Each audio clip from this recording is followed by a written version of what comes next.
Welcome once again. This is Pinnacle Professional College, and today we'll be bringing another lecture to you on strategic case study. If you haven't watched previous lectures, please do so because they are going to be very, very helpful for you and for your exam.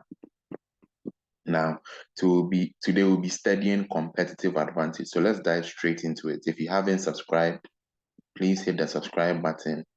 And please share this video to other people who will be interested. So today we'll be talking about competitive advantage. We'll be talking about the strategic clock. What exactly is the strategic clock? We'll be talking about cost leadership, differentiation, and lock-in strategies. And then we'll talk about collaboration. So it seems to be a fairly straightforward chapter. And then we'll review the chapter. All right, so let's move straight into it. And let me remind you that there are other videos on this channel, and all those videos serve as a foundation for what we'll be discussing today. So if you haven't watched those videos, please go and watch them. So let's talk about competitive advantage. So in this section, we'll be talking about the two factors that affect profitability, and we'll be talking about value and competitive advantage. We'll be talking about choosing business strategies for competitive advantage. So what are the two factors that affect profitability? Now think about it carefully. If you are in an industry, what exactly will be the factors that will affect your profitability? A very, very crucial question. A very, very crucial question. So Porter argued that there are two factors that affect the profitability of companies. Number one is the industry structure and competition within the industry. How the industry is set up. What is the structure? How is the industry organized? And the level of competition within the industry. And he used the 5 forces model to explain the factors affecting competition. Very, very important. So the factors are the industry structure and the competition within the industry. The industry structure and the competition within the industry. Keep these two factors in your mind. They're very, very important. How do you attain competitive advantage? You attain competitive advantage by creating value for your customers, This is very, very important. So you create value. For customers, creating value for customers. Now, let's look at value and competitive advantage, because once you create value, so to attain competitive advantage, you need to create value. And it's the value that you create that will determine how customers will reward you, which in turn will lead to your profits. So let's look at value and competitive advantage. Companies and other business entities in the competitive market should seek to gain an advantage over their competitors, right? We've talked in earlier chapters how competitive advantage means gaining an edge over your competitors and offering better value compared to your competitors. But we need to understand what is the source of value. Where does value come from? Where does value, or how can you create value, I should say. How can you create value? This is very, very important to understand. How do you create value? Okay, so you can create value in fundamentally 3 ways. You can create value in fundamentally or basically 3 ways. Number one is through a low price. So if you look at certain retail stores like Walmart, Lidl, right? They create value based on a low price. So they charge very low prices for their products, right? And people are drawn to low prices. So a low price is number one. Number two is the uniqueness of the product, which is revealed through the features that the product has. the uniqueness of the product, which is reviewed through the features, not the product as. So the features of the product, both real and perceived, that make the customer willing to pay a higher price. So a typical example will be Apple products, the iPhone, the MacBook, right? The features are sophisticated, so people are willing to pay more. And also there's this perceived image when it comes to Apple, that it's of good quality, so people will be willing to pay a higher price for it. And then the third source of value is a combination of the two I just mentioned. So a combination of price, of low price, and product features, which offers the best value possible to customers. So number one is low price, number two is the features of the product, and number three is a combination of the two. Very, very important, right? Very, very important. Another key thing you need to note here is that value is determined by the perception or opinion of customers. Value is determined by the perception or opinion of customers. A combination of price and product features that give best value to one customer might not give best value to another. So value is kind of like a subjective thing, right? There are different perceptions of value. So whereas one person might value, let's say, a Ferrari, another person might value a Land Cruiser, right? This is what we call the differences in the perception of value. It's about perception, it's imagined, right? So value is determined by the opinion or the perception of customers. So let's move on to selecting business strategies for competitive advantage. So once, as a company, you want to achieve competitive advantage, you want to be able to select business strategies for competitive advantage. So there are different perceptions of value, like we mentioned before, and the company will have to come to a conclusion as to exactly how they would want to offer value. Would they want to offer value through low prices? Would they want to offer value through the features of the product? Or would they want to do a combination of both? So they'll have to come to a decision on that and then carve strategies to fulfill competitive advantage. Now, it says here that companies decide their corporate strategy. Companies decide their corporate strategy and the combination of portfolio of businesses they want to be in. So the company would go ahead and say, hey, this is my strategy, and this is the product I choose to sell, and this is the market I'll target, right? So very, very important. The company will choose the product they want to sell and the market they want to sell to. So they will decide their corporate strategy. That's the top level strategy. Then they will then go ahead and select business strategy. Select business strategies that will help them achieve the success that they require in the product they are selling and in the markets they are selling to. So first of all, if you're a company, right, what you need to know is that you have to decide, what product am I going to sell? Product or products am I going to sell? Am I going to sell cars? Am I going to sell rice? Am I going to sell phones? And then what market will I sell to? Am I going to sell to, let's say, people within the income of, of $0 to $100,000? Whatever market you want to sell to, or are you going to sell only to the American market or the Nigerian market, right? So they must then, after they do this, they must then go ahead and select business strategies that will enable them to succeed in the chosen product market. There are several approaches to identifying and choosing business strategies.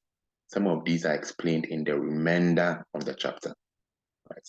So I hope you get the approach. So you define the value you want to create, right? And then you select business strategy based on the value you want to create. you make a strategic decision based on that. Now let's move on to the strategic clock. I'm not sure a lot of people have heard about this, but it's worth touching on. We'll be talking about the purpose. What is the purpose of the strategic clock, and how to draw one and how to use one. Right. So since we are talking about value and competitive advantage, let's look at it in relation to the strategic clock. So the two key factors in providing value to customers are the price of the product, right? Or the service and benefits that the customer believes the product provides, which we talked about, right? The price and the features. Competitive advantage comes from offering an attractive combination of both price and perceived benefits. So you see, we talked about this extensively and we are seeing it again here. So what's the strategic clock? The strategic clock was designed by Bowman. And Bowman was basically trying to look at the combination of price and perceived benefits. The combination of price and perceived benefits. Companies should consider which combination of the two they should try to offer. Although to do this, they must also understand the perception of customers about the benefits that their products provides. So the strategic clock here is looking at the combination of what? Price and perceived benefits. Please keep that thought in your mind because it is very, very important. Right? We talked about once you define what value you want to create, then you create business strategy. So companies can also use the strategic clock to assess the business strategies of competitors and the combination of price and benefits that they are offering. Right? So basically what the strategic clock helps you to do is it helps you to define the combination of price and perceived benefits that you as a company should try to offer, and helps you understand the perception of customers, right? What is the perception of customers concerning the benefits that your product provides? So let's look at drawing a strategic clock. Let's look at how to draw a strategic clock. The strategic clock has two dimensions. It has two dimensions. First, it has the price dimension and it has the perceived benefits dimension. Right? So again, we are looking at price, perceived benefits. And price can be shown on a scale of low to high, same as perceived benefits. Right? So this clock would have a series of business strategies. And each of the business strategies is shown as the hand of a clock. Right? The hand of a clock. Think of it as a clock, right? The way you have a clock on the wall. And the hand of the clock would represent a business strategy that either points in the direction of a combination of price and perceived benefits. Right? Very, very important. Very, very important. So the different positions on this clock would represent the business strategies that are required for achieving competitive advantage. So after everything, I would bring everything I'm talking about full circle. But if you have any questions, don't hesitate to leave it in the comment section. So if you look at a clock, just as a clock would have different handles, so would a strategic clock have different business strategies. And these different business strategies would have their own combination of price and perceived benefits. Right?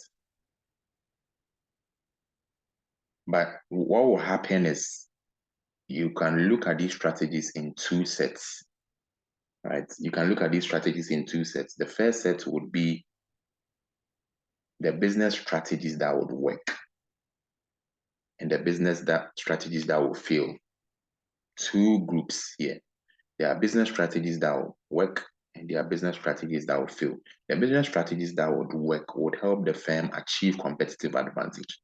The business strategies that will fail is because they cannot achieve or provide competitive advantage. I hope you get the picture clear. So imagine a clock on your wall. This is a strategic clock, right?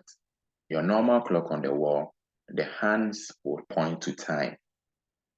But this strategic clock, the hand of the clock will point to business strategies, or the hand of the clock are business strategies that point to different combinations of price and perceived benefits. Very, very important. So let's look at how this looks like. So you see, this is how the strategic clock looks like. Very, very interesting model. So you have price on the x-axis and you have perceived benefits on the y-axis, and you have low and high as we described, right? So you have all these strategies on the clock. So all the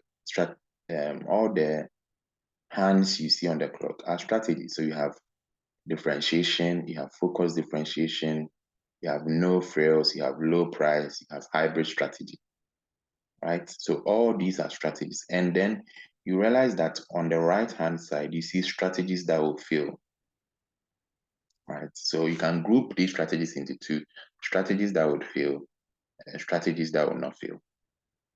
I hope you get the picture clear. So you have the no frills. Keep these strategies in mind. You have no frills, low price. No frills is number one. Low price number two. Hybrid number three. Differentiation number four. And focus differentiation number five. Now let's look at how to use the strategic clock.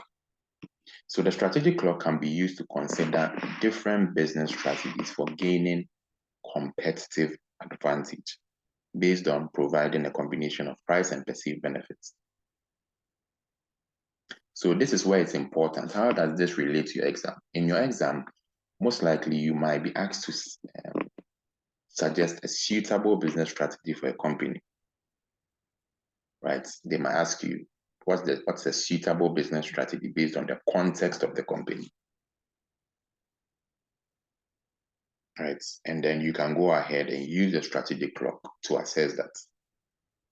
So these are the five broad groups of strategy. You have the no-frill strategy, you have the low price, you have the differentiation strategy, you have the hybrid, you have the focus differentiation strategy. So let's look at each of them individually. Now, if we go back to the diagram, right? If you go back to the diagram, you would realize that you have price here, right? You have low and high. You have perceived benefits here, you have low and high. So if you see no frills here, right? What is no frills closer to? It's closer to low price and then low perceived benefits. So that's a way you can explain it. I hope you get the idea. So we'll be explaining that you can use the charts to explain each of them. So a no-frill strategy is to offer a product or a service at a low price and with low perceived benefits. Low price, low perceived benefits. And this kind of strategy attracts a certain kind of people. It attracts customers who are price conscious and are happy to buy a basic product at the lowest possible price. So there are people who are very price conscious, right? People are very price conscious, and this strategy works for them. No frills, no frills, no frills. Always remember this. No frill strategy, no frill strategy. So when we say no frills, it's an English term. When we say no frills, it's an English term. It's an English expression. It simply means without unnecessary extras, right? So what it means here is that the product is basic. So the packaging, for instance, won't be fancy. It's just basic packaging. No need for additional decoration, just the basic product that's provided, right? Just the same way you would go to, a basic market, right? A normal market, and you go and buy tomatoes, and they'll just put it in a rubber for you, right? They'll just put it in some kind of rubber for you in a normal traditional market. But if you go to ShopRite, the same tomatoes, they might package it nicely and sell it higher. So in the no-frill strategy, no extra packaging, no frills basically, without any unnecessary extras. So this strategy has been used by low-cost airlines. So in low-cost airlines, you would realize that they offer a basic service, right?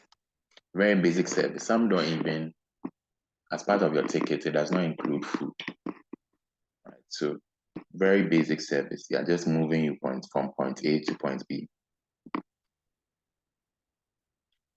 So customers understand that when they are buying a product that has low price and low perceived benefits, they're obviously going to get that.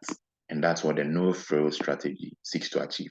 By targeting customers who are price conscious, Very, very important.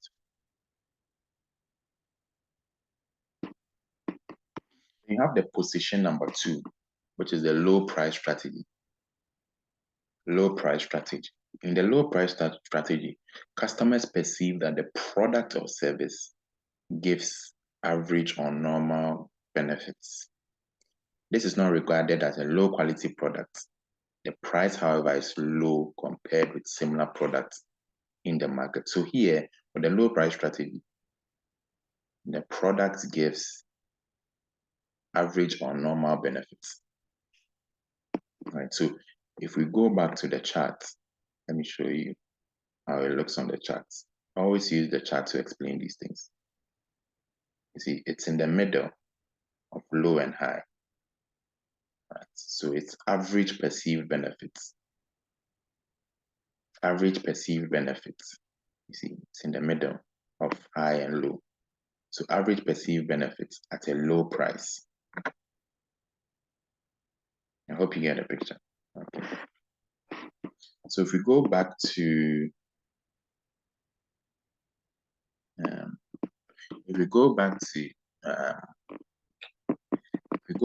low price strategy, we are talking about customers know that the product gives average or normal benefits. Only the lowest cost producer in the market can implement this business strategy successfully. If a company that is not the least cost producer tries to implement a low price strategy, there would be a continual threat that the least cost producer will copy the same strategy and offer prices that are even lower. Only the least cost producer could win such a price war. So this strategy is suitable for the least cost producer. That's why it's highlighted here, the least cost producer. However, a low price strategy can be applied in segments or sections of the market, right? So you can apply the strategy in certain segments or sections of the market. So for example, some supermarkets will offer their own brand products. So, ShopRite or Walmart or Tesco would offer their own brand products, which are lower in terms of price than similar branded goods. So here, they are applying the low price strategy to a section of the market. And customers shopping in a supermarket might buy the low price own brand goods rather than the high price branded goods. Right? So this is also very, very important to understand. So under the low price strategy, you're basically offering an average product in terms of benefits at a low price. And this is suitable for the least cost producer in the market. Then you have position number 4, which is the differentiation strategy. A differentiation strategy is based on making a product or service appear to offer more benefits. So differentiation, to differentiate is to make yourself unique, and you make yourself unique by what? Providing more benefits, making your features stand out, or features stand out. So companies try to differentiate their own particular products. Right? They make their product seem different. And you can do this by having different features of your product, or better features of your product, or improving the quality of your product. Right? So that's how you basically approach the differentiation strategy. So in the strategic clock, a strategy of differentiation involves charging average prices for the product or service, or prices that are perhaps only slightly higher than the average, right? The strategy does not involve charging prices that are very much higher than the average. So you are looking at average to slightly high prices here. And customers believe that they are getting more benefits for their money. That's differentiation. So let's go back to the chart and let me show you how that looks in the chart. So like I said, there's no need to chew and pour this or memorize this. Look at differentiation, right? This is an average price. It's in the middle of this differentiation. Price is here. So an average price with high perceived benefits, right? An average to slightly high price with high perceived benefits. That's differentiation. That's differentiation. I hope it's all making sense now. And you can differentiate yourself from others by improving your quality or improving the features of your product. Now let's look at the hybrid strategy, which is position number 3. The hybrid strategy, when we say a hybrid is simply a combination of things. The hybrid strategy involves selling a product or service that combines higher than average benefits to customers and a below average selling price.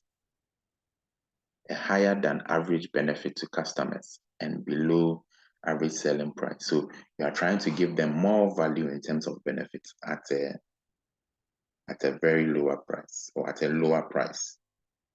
To be successful, this business strategy requires low cost production, and also the ability to provide large benefits.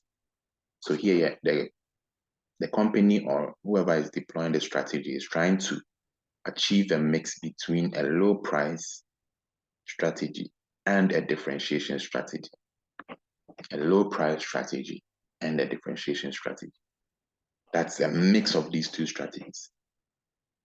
If we go back to the chart, which we always use to explain this, and remember, we said what? We said that a low price with relatively high perceived benefits. So this is the hybrid strategy, right? You see why it's positioned? It's positioned this way. So it's relatively high perceived benefits at a relatively low price. At a relatively low price. So this is how you look at it. So if you trace it down, this is relatively low price at a relatively high perceived benefits. That's the strategy. Now let's move on to the last strategy, which I think should be focus differentiation. Focus differentiation. Focus differentiation. So a focus differentiation strategy is to sell a product that offers above average benefits for a higher than average price, right? So focus differentiation, everything is high here. It's on the high end. That's why you saw it on the far right side, on the upper right side on the chart. So products in this category they are strongly branded as premium products. So for a typical example would be, sports cars like Lamborghini, right? High price, and high benefits. High price, high benefits. High price, high benefit. So that's a typical example. Cars like Ferrari, Lamborghini, Porsche, maybe, yeah. These cars use this focus differentiation strategy. They are not trying to get everyone in the market. So their price is very high. Right? It's a premium product. The price is very high. And the benefits are also high. So business strategies on the clock that will fail. The diagram which we saw indicates some strategies that will not succeed because they will not be able to gain a competitive advantage. So strategies in the area that could be described as 3 o'clock to 6 o'clock on the strategic clock are clearly inferior to strategies on other parts of the clock. So let's go back to the charts and let me show you the area that they are referring to. So the area that they are referring to is this area, 3 o'clock to 6 o'clock. Right? We already talked about focus differentiation, if you remember. So at focus differentiation, you can see high price, right? Relatively high price, with high perceived benefits. That's where it's sitting. But now we are talking about strategies that will fail. They are between the 3 o'clock and the 6 o'clock range. And the reason why they will fail is because, just look at it carefully. The reason why it will fail is because the price is high, right? But the benefits are low. You know, would you buy a product like that where the price is very, very high, but the perceived benefits are very, very low?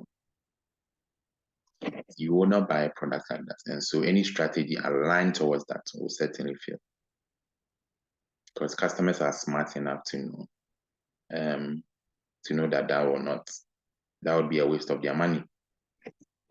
So strategies in the area that could be described as 3 o'clock to 6 o'clock on the strategic clock are clearly inferior to strategies on other parts of the clock. Products with perceived benefits that are below average cannot be sold. So if the perceived benefits are low, they cannot be sold successfully when there are other low price products offering the same perceived benefits. Right? So if there are no benefits to the product, why would the customer pay more for that product?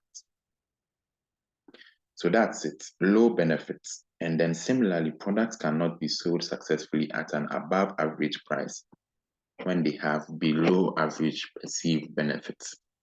When they have below average perceived benefits. So do you see? So products cannot be sold successfully at an above average price when they have below average perceived benefits. So if the price is very, very high and the benefits are low, why would the customer pay for such a thing? Right? So in that case, that strategy would fail. Now let's look at the conclusion. You need to know that each business strategy is market facing, which means that it's trying to meet the needs of the market. So it's important to understand what the critical success factors are for each position on the clock. Right? Very, very important. So you might think of any company that you are familiar with and try to replicate this model that we've discussed with that clock. You know, one of the key things you might grapple with is, what does average mean? Average benefits mean? What does, because benefits is kind of like, it can be tricky to measure it. It can be tricky in terms of tangibility, right? Price is a number, so you can determine average price, but benefits can be tricky when you're comparing it, especially to other products. So one of the things you might grapple with is average benefits, right? What exactly does it mean? So you can just come up with a company and try and play around it and see how this whole thing works out in terms of the strategic clock, right? In the last paragraph, it says, remember that the benefits of a product do not have to be different product design or different product quality. There are other features such as fast speed or speed of delivery, availability in stock, convenient purchase, after-sales service, product guarantee, warranties. All these are features or benefits that customers can derive. Very, very important to note. Very, very important to note. So in our next lecture, we'll be talking about cost leadership, differentiation, and lock-in strategies. Right, so that's what we'll be talking about. And we'll be, talking about Porter's strategies for competitive advantage. We'll be looking at cost leadership, the focus strategy, differentiation strategy, etc. So if you haven't subscribed to this channel, please do so. Hit the like button. If you have any questions, certainly you can drop them in the comment section. You can drop them in the comment section. And then just let me know if you have any questions, if you have any concerns, please do let us know. If you haven't subscribed to this channel, please do so. Hit the like button and the thumbs up button, and see you in the next lecture. Bye-bye.